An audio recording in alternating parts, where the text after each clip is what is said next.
Assalamu Walaikum. Hello friends, how are you? Welcome back to my another video. In this video, I am going to show you how to find and replace text in all sheets in Microsoft Excel.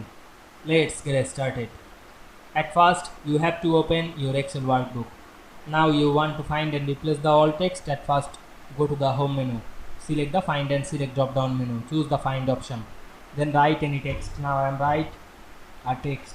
Then click find all.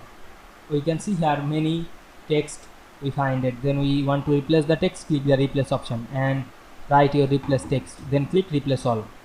Then click OK and close the window. Now we can see we find and replaced all text easily. I hope you enjoyed my video. Please like, comment, share and subscribe my channel. Thanks for watching.